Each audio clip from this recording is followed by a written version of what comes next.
दोस्तों we for voice में आपका स्वागत है। मैं सोच रहा था कि भारत में राजनेता और राजनीति कैसे फल फूल रही है, और इसका एक बहुत ही साधारण कारण है कि हम हमारे परिवार में हमारा परिवार में अगर काम करने वाले एक या दो हाथ होंगे, या दो से चार हाथ होंगे, या एक से दो दिमाग ही काम कर रहे होंगे, तो हम इतने ज़्यादा फल फूल नहीं सकते।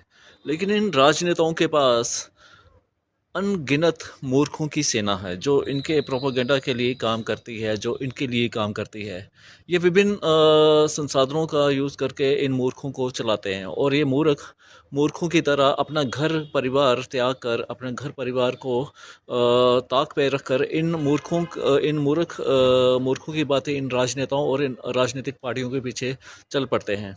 इनका कोई भविष्य नहीं है, और ये इनका भविष्य तभी तक है जब तक ये राजनेता सत्ता में है। ये इनके तलवे चाट चाट कर, इनकी जी हुजूरी कर करके ये अपना गुजारा करते हैं। कल को जब ये हट जाएंगे, तब इनका इनका अस्तित्व, तब इनका जो भविष्य होगा वो एक शून्य ही होगा।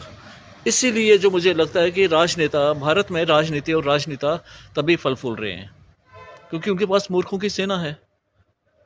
कुछ कांग्रेस में हैं, कुछ बीजेपी में हैं, कुछ समाजवादी पार्टी में रहे होंगे, कोई विभिन्न। भारत में तो दलों की भी बहुत भरमार है, मतलब कि एक कीचड़ में अनेक सूअरों का दल है। और जितने भी सूअर हैं, ये सूअरों के आगे जो काम करते हैं वो उनके कार्यकर्ता होते हैं, जो इनके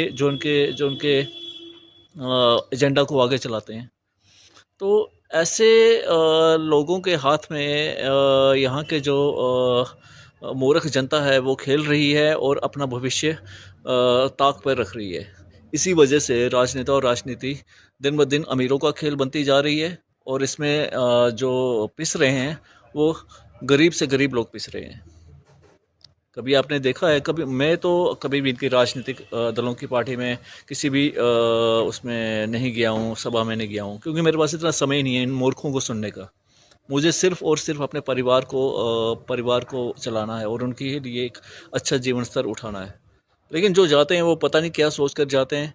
जो पिछले 70 सालों में या 80 सालों में उनका भला नहीं कर सके, वो आगे क्या करेंगे? और हमें अपना भला करना है, तो हमें अपने भलाई के लिए स्वयं ही कदम उठाना होगा। आगे आप सभी समझदार हैं। या तो अपने परिवार को चुने, या इन मूर्खों की बातें इन्हीं राजनेताओं और राजनीतिक दलों के पीछे ही चलते रहें। नमस्कार।